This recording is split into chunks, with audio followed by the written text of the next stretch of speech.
Good morning. This is Kathy Taylor with HerdWise, and today I wanted to talk with you a little bit about leadership development and team building and the relationship between the two. I meet a lot of practice and business owners, and usually the first thing out of their mouth is, "Oh, I would love to do a team building event with you and your horses." And I think, fantastic, that's great. I would love to do a team building event for your team. However, let me ask you this question first. What is it that you're building? What are you trying to create?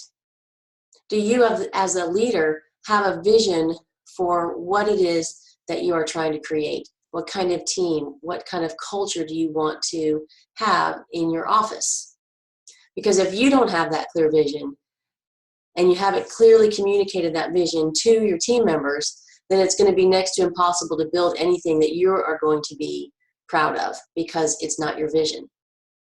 So before you can create that dynamic, engaged, caring team, I invite you to invest first in your leadership development, because any team is only as good as their leader.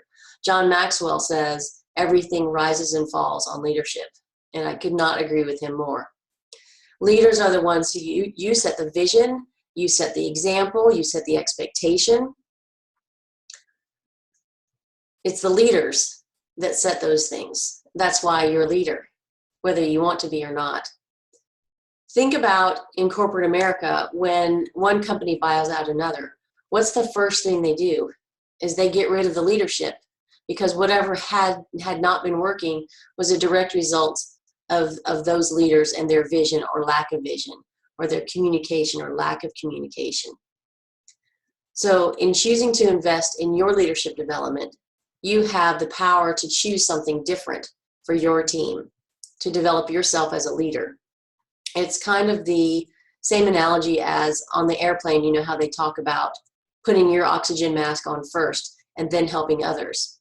Same thing with leadership. You have to understand and develop yourself as a leader before you're going to be able to develop other leaders. And isn't that really what you want out of your team members? Is lead other leaders, them to be able to lead themselves so that they can follow you, so that they take the initiative, they take responsibility, and they follow through and hold themselves accountable for the things that you've asked them to do.